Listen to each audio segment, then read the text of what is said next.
If we were going to go the percentage of skill and luck in throwing a perfect game, what would you say that percentage would be?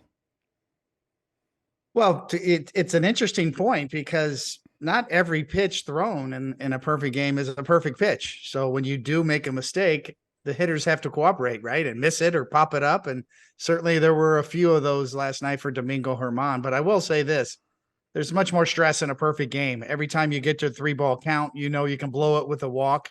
Whereas, if you walk somebody in a no-hitter, you still have the no-hitter. So we've seen no-hitters thrown with 4, 5, 6, 7, 8 walks sometimes. But that's different in a perfect game, much more pressure. So I would say the skill's more important in a perfect game because of the pressure than a no-hitter where you have margin for error if you walk a guy.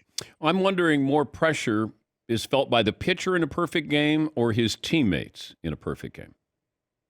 That's a great question, Dan. I know I watched David Wells throw his perfect game the year before mine. We went back-to-back years, 1998, 1999. And I was a wreck watching his perfect game in the dugout. I mean, I was just a nervous wreck. When you're actually participating, when you're the pitcher in a perfect game, you are just desperate to maintain your focus. Nobody wants to talk to you. You're anxiety ridden when you're the pitcher in that game. So maintaining your emotions is a full-time job.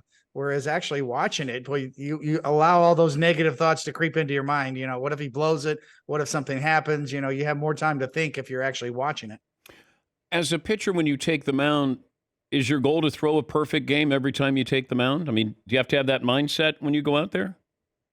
Well, yeah, I think your goal is to win every pitch. Your goal is to not walk anybody. Your goal is to consistently get ahead in the count, to maintain count leverage.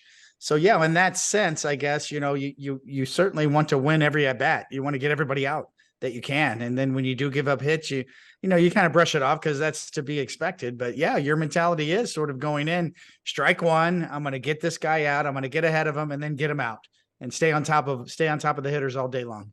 What do you remember about your perfect game? It came against the Montreal Expos. Who was in the lineup that day that you worried about? Well, Vladimir Guerrero was in that lineup, a Hall of Famer. Jose Vidro, a really good player, an all-star second baseman, was in that lineup. So those two really worried me more than anything. And Vladimir Guerrero presented an interesting problem because he could hit everything. He was the best bad ball hitter since Yogi Berra. Yogi could hit everything over his head, almost one hop it. We saw Vladimir Guerrero get a hit when the ball actually bounced one time. So no matter what, which pitch I threw, he was the guy I worried about because he could hit anything.